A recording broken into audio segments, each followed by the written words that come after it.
Bet horse racing on DRF Bets.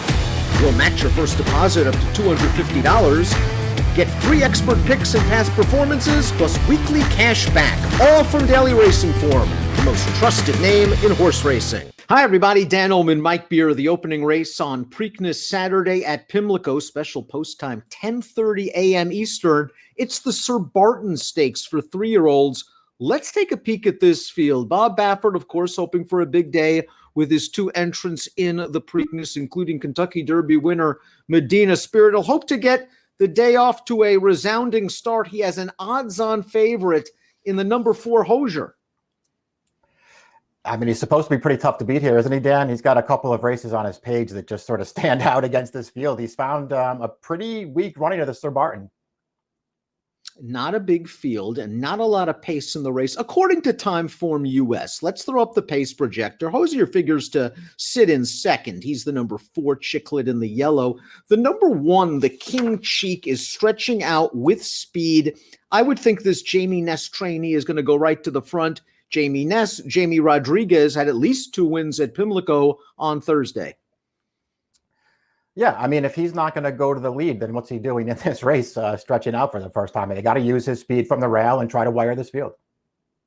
He's the only 3-time winner in the field as the King Cheek. And let's watch his 3rd lifetime win, dropping in class against starter optionals at Parks. He broke pretty well to contest the pace, was outrun on the turn, and as we see him coming through along the inside again to win.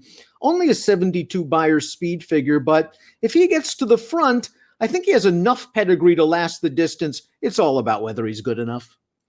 Yeah, that's the big question. He's supposed to get on a pretty clear early lead in this spot, and then we'll just see if he's good enough to wire the field, Dan.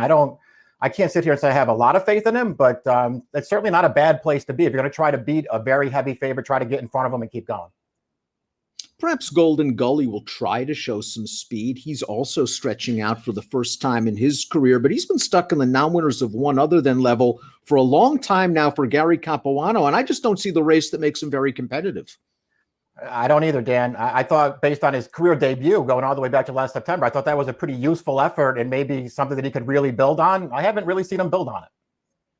Number 3 is Market Cap. Seems like a tough spot for his first race of the year. Jerry O'Dwyer, I talked to him, said this horse had a tendency to hang in some of his races last year. He's getting Lasix for the first time. Ran into a horse named Shack Queen King in his most recent start. That horse came back to be stakes placed with a 72 Beyer. I think this horse has some upside, but again, I do wonder if this is a little bit too tough of a spot for his first race back.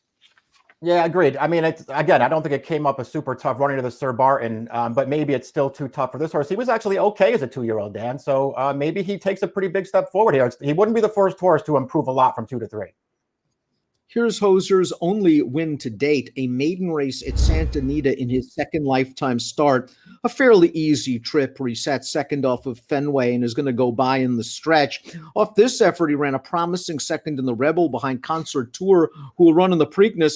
But I think if you're trying to beat Hosier, you're going to say this. He was dreadful in the Arkansas Derby, and he supposedly wasn't training very well, and he was taken out of consideration for the Kentucky Derby. He apparently had enough points to get in.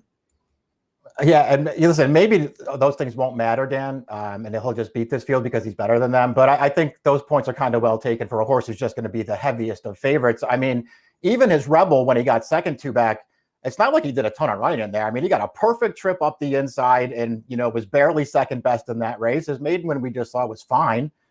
He's got a couple of figures that say he's going to be a handful in here, but he's probably just not that good.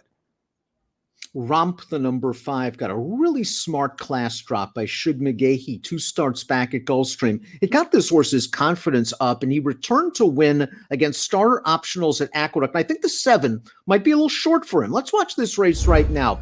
You're going to see Orb. He's on the outside, and he's going to grind this down. But you'll notice that once he gets past the leaders, he is geared down late. He only wins this race by 3/4 of a length. He probably could have won by a lot more.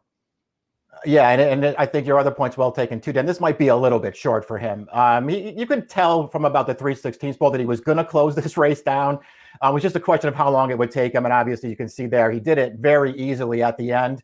I even thought he ran well 2-back. I know it was a maiden claimer. He carried a long run in that race. He kept going through the stretch. He opened up on that field.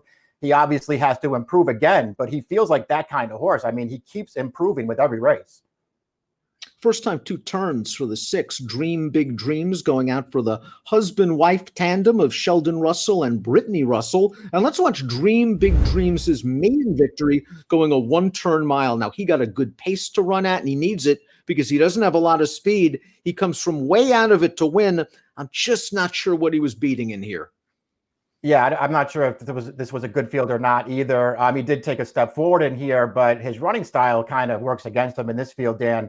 I mean, the 2 horses drawn directly to his inside are probably both better closers than he is. Let's take a look after we watch Dream Big Dreams close this race down at our top selections for the Sir Barton. Is Hosier the horse to beat? Definitely. Is he the most likely winner? Absolutely. Is he a little bit of an underlay at 2 to 5? I think so, considering the somewhat of negatives we talked about. I'm hoping the King Cheek gets right to the front and maybe makes Hosier get on a chase and take him gate to wire. You're going with Romp's upside pedigree connections. Yeah, I mean, it feels like the only way Hosier loses is if either Romp, who I like, takes another step forward here, or if your horse just gets in front of him and keeps going, Dan. He'll probably win, but he's not my kind of horse at 2 to 5. 5-4-3-1 for Mike, 1-4-5-3 for me. We open up the Preakness Saturday card with stakes action, maybe a prep for the Belmont, the Sir Barton Stakes. Best of luck.